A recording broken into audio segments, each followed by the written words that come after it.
வந்தாரு, ஜட்ஜை பார்த்தாரு, என்னை பார்த்தாரு. அவர் சொன்னாரு, இதுவரைக்கும் 8 பேருக்கு மேல டிஃபமேஷன் கேஸ் போட்டிருக்கேன், 6 பேர்த்துக்கிட்ட அப்பாலஜி வாங்கியிருக்கேன், ஒரு மேகசின், ஒரு தனியார் பத்திரிகை 25 லட்சம் ரூபாய் நஷ்டீடு வாங்கியிருக்கேன். இது 8வது நாள். சோ டே 1 வாஸ் லைக், இது வரைக்கும் நான் போட்ட எந்த டிஃபமேஷன் கேஸும் நான் தோத்ததில்லை அப்படின்னு.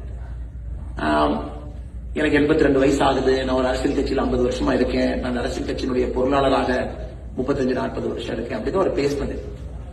அது படிப்படியாக ஒரு ஹியரிங், 2 ஹியரிங், 3வது ஹியரிங், ஒரு காலகட்டத்தில் இல்ல நாமளே அவரை கிராஸ் பண்ணுவோம்னு அதை கிராஸ் எக்ஸாமினேஷனாக அதை கத்துக்கிட்டு அதெல்லாம் செஞ்சு, அதன் பிறகு அந்த மனிதரே கோர்ட்டுக்கு வந்து இந்த கேஸ நாங்க வாபஸ் வாங்குறோம் அப்படின்னு சொல்றாங்க. இதுல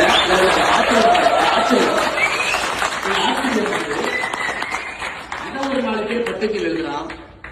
அப்ப அவரு வாபஸ் வாங்குறோம்னா இவங்க 2 பேரும் காம்ப்ரமைஸ் ஆயிட்டாங்களா? அப்ப அண்ணாமலை காம்ப்ரமைஸ் சொன்னாங்க. அப்பதான் நான் நினைச்சேன், முதல்ல சில பேருக்கு, ஒரு பத்திரிகை நண்பர்களுக்கு பேசிக் அறிவு நம்ம கொடுக்கணும். யாரோ ஒருத்தர் என் மேல கேஸ் ஃபைல் பண்றாங்க, I am the accused, somebody files a case on me. Case file பண்ணவங்க அதை வாபஸ் வாங்குறாங்க. அப்ப whatever got to do with case file பண்ணவங்களுக்கும் எனக்கு என்ன சம்பந்தம்? கேஸ் ஃபைல் பண்ணவங்க எப்பனாலும் வாபஸ் வாங்கலாம், எனக்கு அதுக்கும் எந்த சம்பந்தம் இல்லை. இந்த கேஸ் நடக்க கோர்ட்ல ஒரு ஏதோ ஒன்று சொல்றாரு, நான் அந்த கோர்ட்ல அங்கேயே சொல்றேன், என்னை பத்தி அவதூறு சொல்றாரு, நான் இங்கேயே கேஸ் ஃபைல் பண்ணுவேன் மறுபடியும்.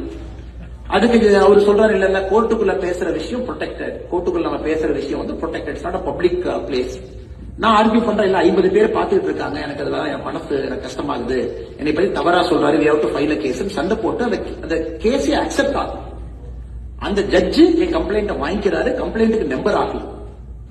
அப்ப அந்த ஆப்போசிட் தரப்பினுடைய வழக்கறிஞர் சொல்றாரு, இல்ல சுப்ரீம் கோர்ட்டுடைய ஜட்ஜ்மெண்ட் இருக்கு, கிராஸ் எக்ஸாமினேஷன் அப்ப பேசக்கூடிய விஷயத்துக்கு நீங்க எஃப்ஐஆர் நீங்க போட முடியாது. You cannot file a defamation inside the court, பப்ளிக்ல பேசினா தான்.